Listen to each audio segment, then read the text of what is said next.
नवधा भक्ति क्या है? व्यक्ति अपने जीवन में कई प्रकार की भक्ति करता है। उनमें से ईश्वर भक्ति के अंतर्गत नवधा भक्ति आती है। नवधा भक्ति का अर्थ है 9 प्रकार से या 9 भेद। आठ नवधा भक्ति यानी 9 प्रकार से भक्ति। इस भक्ति का विधिवत पालन करने से भक्त भगवान को प्राप्त कर सकता है। जिन भक्तों ने भगवान को प्राप्त नहीं किया है और जिन्होंने प्राप्त किया है वे दोनों नवधा भक्ति करते हैं। वैष्णव भक्तों ने इस भक्ति का बहुत प्रचार प्रसार किया है। नवधा भक्ति 2 युगों में 2 लोगों द्वारा कही गई है। सतयुग में प्रहलाद ने पिता हिरण्याकश्यप से कहा था। फिर त्रेतायुग में श्री राम ने मां शबरी से कहा था। नवधा का अर्थ है 9 प्रकार से या 9 भेद। आठ नवधा भक्ति यानी 9 प्रकार से भक्ति श्री राम की 9 प्रकार से भक्ति प्रहलाद जी द्वारा कही गई 9 प्रकार से भक्ति से थोड़ा सा भिन्न है। नवधा भक्ति रामायण श्री रामचरितमानस के अरण्यकांड में है। जब माता शबरी ने कहा कि मैं नीच अधम मंदबुद्धि हूं तो मैं किस प्रकार आपकी स्तुति करूं, तब श्री राम ने उनसे कहा कि मैं तो केवल एक भक्ति ही का संबंध मानता हूं। फिर श्री राम नवधा भक्ति को कुछ इस तरह कहते हैं। तुलसीदास जी लिखते हैं, नवधा भक्ति कहूँ तो ही पाही, सावधान सुनु धरु मन माही। प्रथम भक्ति संतन्ह कर संगा, दूसरी रति मम कथा प्रसंगा। अर्थात मैं तुझसे अब अपनी नवधा भक्ति कहता हूं। तू सावधान होकर सुन और मन में धारण कर। पहली भक्ति है संतों का सत्संग, दूसरी भक्ति है मेरे कथा प्रसंग में प्रेम। गुरपद पंकज सेवा तीसरी भक्ति अमान, चौथी भक्ति मम गुणगान करे कपट तजीगान।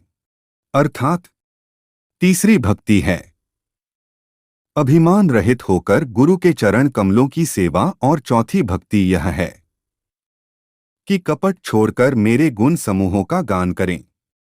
गुरु के चरण कमलों की सेवा करना यह तीसरी चरण सेवा भक्ति है। चौथी भक्ति गुण समूहों का गान यानी कीर्तन भक्ति है।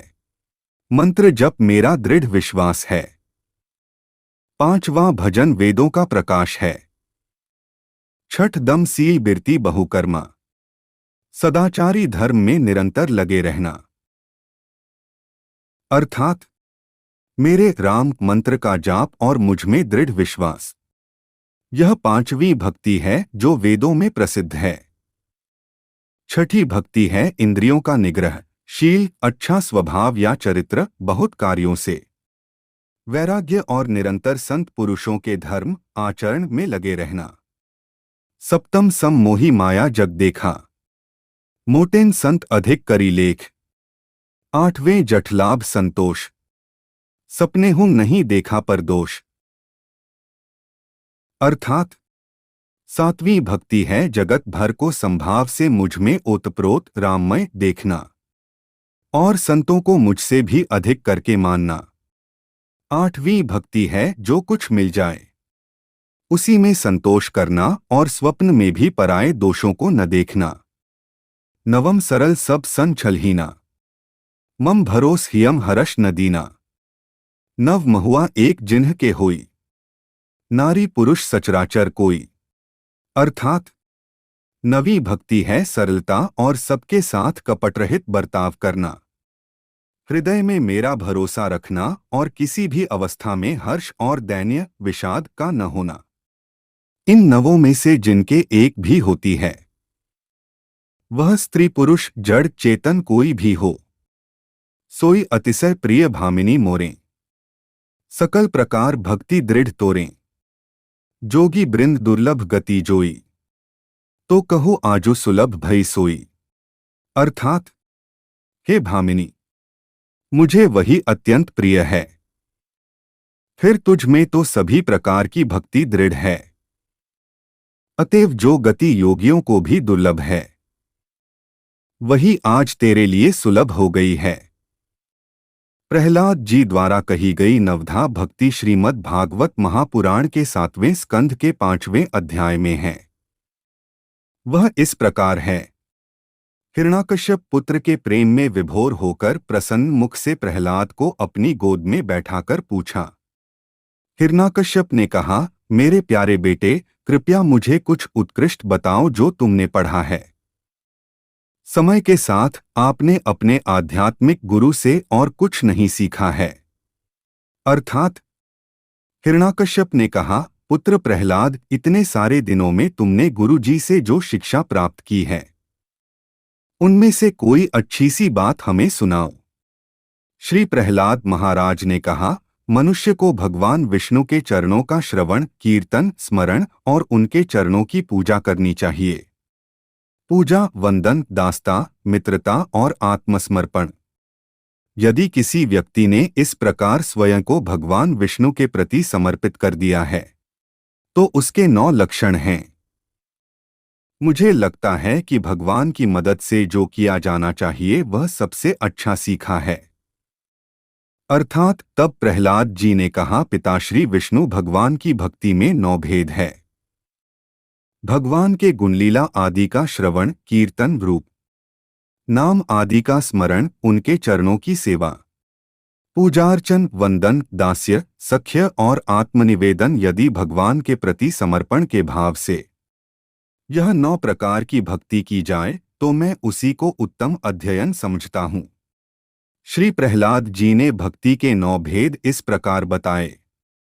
1. श्रवण, भगवत विषय, भगवान से संबंधित ज्ञान की बातें, उनके के नाम, गुण, लीला, धाम इत्यादि सुनना श्रवण भक्ति है। 2. कीर्तन, भगवान के नाम, लीला, गुणों का गान कीर्तन भक्ति है। 3. स्मरण, मन से भगवान के रूप, लीला आदि का स्मरण करना स्मरण भक्ति है। 4. चरणों की सेवा, ईश्वर के चरणों का आश्रय लेना और उन्हीं को अपना सर्वस्व समझना। 5. पूजा अर्चना, मन, वचन और कर्म द्वारा पवित्र सामग्री से ईश्वर के चरणों का पूजन करना। 6. वंदन, भगवान की मूर्ति को अथवा भगवान के भक्तजन, भगवत प्राप्त संत को परम आदर सत्कार के साथ पवित्र भाव से नमस्कार करना या उनकी सेवा करना। 7. दास्य, ईश्वर को स्वामी और अपने को दास समझकर परम श्रद्धा के साथ सेवा करना दास्य भक्ति है।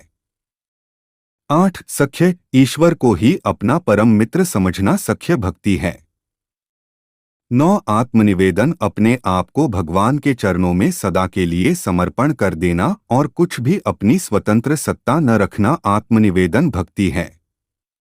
जब कोई व्यक्ति भगवान की ओर चलता है तो वह अनजाने में इन 9 भक्ति को क्रमशः करता जाता है। अर्थात वह व्यक्ति सर्वप्रथम भगवत विषय को जानने में लगा रहता है। वह अनजाने में ही किंतु श्रवण भक्ति कर रहा है। उसके बाद उसे भगवान के प्रति श्रद्धा उत्पन्न होने लगती है। वह उनके नाम, गुण, लीला का गान यानी कीर्तन में रुचि होने लगती है। कीर्तन करते करते वो भगवान के नाम, गुण, लीला का साथ साथ स्मरण, ध्यान करने लगता है। वे ऐसे दिखते हैं, उन्होंने वह लीला ऐसे की होगी इत्यादि। वह भक्त अब भाव विभोर होकर भगवान के चरणों की सेवा, पूजा अर्चन, वंदन करने लगता है। इतना सब कुछ करने पर वह भगवान को अनेकों भावों से अपना बनाने लगता है, जैसे दास्य, सख्य भाव। फिर वह अपने आप को भगवान के चरणों में सदा के लिए समर्पण कर देता है और अपनी स्वतंत्र सत्ता नहीं रखता।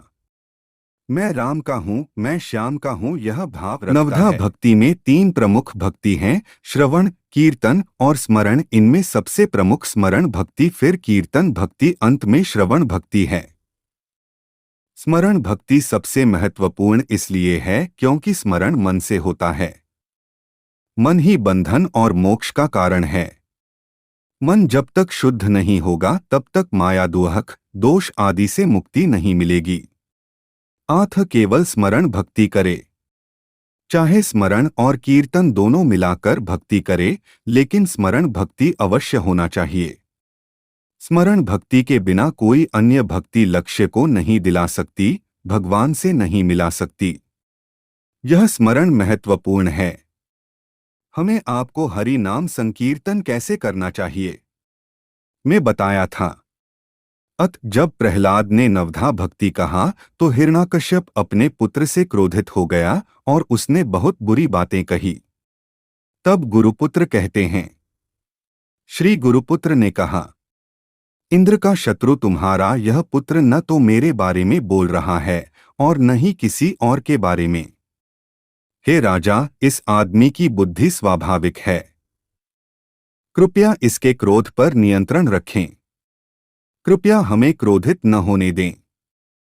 अर्थात गुरुपुत्र ने हिरण्याकश्यप से कहा, आपके पुत्र ने जो कुछ कहा है वह मेरे या और किसी के बहकाने से नहीं कह रहा है। राजन, यह तो इसकी जन्मजात स्वाभाविक बुद्धि है। आप क्रोध शांत कीजिए। व्यर्थ में हमें दोष न लगाइए। जो नवधा भक्ति प्रहलाद जी ने कहा वह उन्होंने नारद जी से ग्रहण किया था।